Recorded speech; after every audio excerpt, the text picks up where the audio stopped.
தங்கம், அம்மா, முருங்கைப்பூல என்ன வேணும்? முருங்கைப்பூ ஆம்லேட் வேணுமா? ஓகே. முருங்கைப்பூ ஆம்லேட். முருங்கைப்பூவே சாப்பிடாத என்னோட பையன் முருங்கைப்பூ ஆம்லேட் கேட்குறான்னா அது ரொம்ப பெரிய விஷயங்க.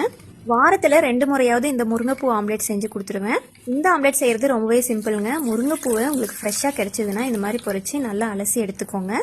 ரொம்ப மொக்கா இல்லாமல் இந்த மாதிரி வெடிச்ச பூவாக இருக்க மாதிரி பார்த்துக்கோங்க. அப்போ தான் வதக்கும் போது சீக்கிரம் வெந்துடும். இது கூட நான் இன்னைக்கு 2 முட்டை எடுத்திருக்கேன். பொடியாக கட் பண்ண பெரிய வெங்காயம், பச்சை மிளகாய், கருவேப்பிலை. இப்போ ஒரு தோசைக்கல்லில் கொஞ்சமாக எண்ணெய் விட்டுட்டு நறுக்கி வச்சிருக்க வெங்காயம், பச்சை மிளகாவை போட்டு ஃபஸ்ட்டு நல்லா வதக்கிடணும்.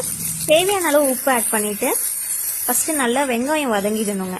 அதுக்கப்புறமா நீங்கள் எடுத்து வச்சிருக்க முருங்கைப்பூ அதில் போட்டுட்டு ஒரு 2 நிமிஷத்துலேயே முருங்கைப்பூ நல்லா வதங்கி வந்துடும். கொத்தமல்லி தலை பொடியாக கட் பண்ணி அதில் சேர்த்துக்கோங்க. நல்ல மணமாக இருக்கும். முருங்கைப்பூவோட வாசனை கொஞ்சம் கூட இருக்காதுங்க. வதங்கின வெங்காயத்தை இந்த மாதிரி ஓரம் கட்டிட்டு நடுவில் அந்த முட்டையை உடச்சி ஊற்றிடுங்க. நான் எப்பயுமே தோசைக்கல்லாக இருந்தால் இந்த மாதிரி ஆம்லேட் போடுறதுக்கு ஈஸியாக இருக்கும். அதனால் அதுலேயே செஞ்சுடுவேங்க. கொஞ்சமாக பெப்பரை நுணுக்கி அதில் போட்டுக்கோங்க.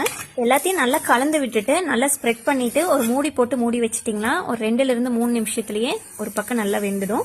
இப்போ திருப்பி போட்டு இன்னொரு சைடும் வேக வச்சுடுங்க. இந்த ஆம்லேட்டை நீங்கள் லஞ்சுக்கு சைட் டிஷ்ஷாகவும் கொடுக்கலாம். நான் இன்னைக்கு ஈவினிங் ஸ்நாக்ஸுக்கு தாங்க கொடுத்துருந்தேன். மறக்காமல் சேவ் பண்ணி நீங்களும் ட்ரை பண்ணி பாருங்கள்.